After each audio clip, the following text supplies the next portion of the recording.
Salut, moi c'est Jérôme. Bonjour maman, bonjour papa. Je suis photographe et vidéaste pour News Production. Je suis aussi un grand enfant et passionné de jeux vidéo. Oh non, oh non. D'ailleurs, quand je me préparais pour le marathon, c'était des fois dur de trouver la motivation pour courir plutôt que de taquiner la manette.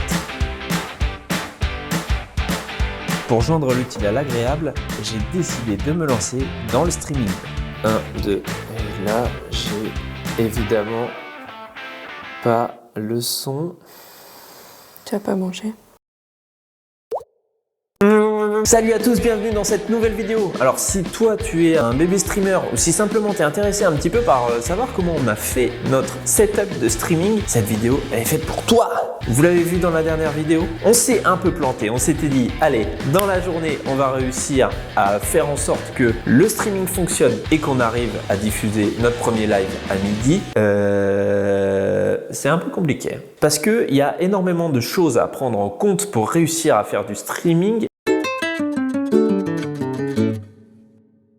Comment ça se passe? Nous, notre setup de streaming de base, on stream à partir d'une PlayStation 5. Donc déjà, on n'est pas sur un truc complètement standard. On stream à partir d'une machine qui va générer le flux vidéo et l'envoyer en live. C'est un Mac. Deuxième erreur. En gros, votre PlayStation 5, normalement, est connecté directement à votre écran. Donc là, la seule chose qu'on a fait, c'est que ce flux qui sort du HDMI vers l'écran normalement, on l'a dirigé vers une carte d'acquisition qui s'appelle Capture, qui est fait par Elgato. Elgato, Gatito, il y a un lien? Pas du tout. Et qui nous permet de rentrer un flux en HDMI, de le ressortir pour attaquer l'écran et de le ressortir une deuxième fois en USB pour le rentrer dans notre machine, ici notre Mac. Sauf que Elgato se dit compatible Mac, sauf s'il faut faire des modifications sur la carte d'acquisition. C'est-à-dire que le logiciel qui permet de faire des modifications sur les entrées et sorties de la carte d'acquisition n'existe que sur PC. Ça veut dire qu'il faut que vous ayez du plug and play et que si vous avez un problème d'acquisition, vous soyez en mesure de le régler juste en configurant les sorties et les entrées. Sauf que manifestement, le problème qu'on a eu sur le premier stream, je vous rappelle, qui a foiré, c'est que, en gros, quand on branchait notre écran et qu'on branchait notre USB sur notre Mac, et bah, on avait un truc complètement dégueu sur notre écran principal qui est notre écran de jeu. Donc c'était injouable. Donc la solution à ça, elle a été simple. Sur la PlayStation 5, on a retiré la fréquence en 120 Hz, on a retiré le mode HDR, on a retiré un certain nombre de choses. On peut conserver de la 4K, mais on conserve de la 4K dans sa forme la plus simple. C'est-à-dire qu'on n'a pas de deep color, on n'a pas... Voilà. C'est hyper important parce qu'à partir du moment où on a fait ça, sans avoir à retravailler sur la carte d'acquisition, et bah tout a fonctionné. C'était un truc de fou. Donc le jour même, évidemment dans le stress, tout ça, on n'a pas réussi à le trouver. Quand vous allez sur les forums, personne n'a votre problème. Personne n'avait ce problème-là. Déjà, personne ne fait du streaming quasiment sur un Mac à partir d'une Play 5. On était dans les ovnis. On a réussi à trouver cette solution et donc à récupérer notre image. Nous restait maintenant à récupérer le flux de la webcam.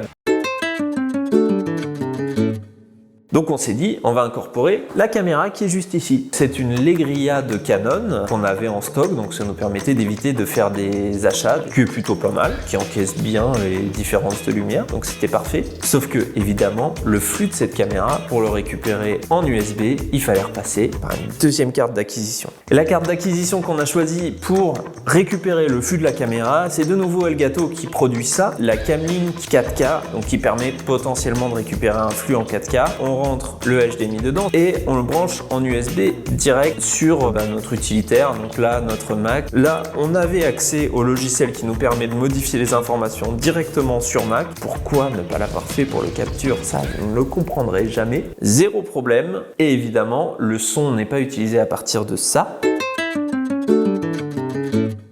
On a décidé d'utiliser ce petit micro qu'on avait acheté à la base pour faire du podcast. Bien sûr, vous pouvez retrouver les éléments dans la description. Ce micro est un micro qui rentre directement en USB. On a retravaillé un petit peu le flux audio via notre plateforme OBS, mais assez peu puisque c'était audible largement.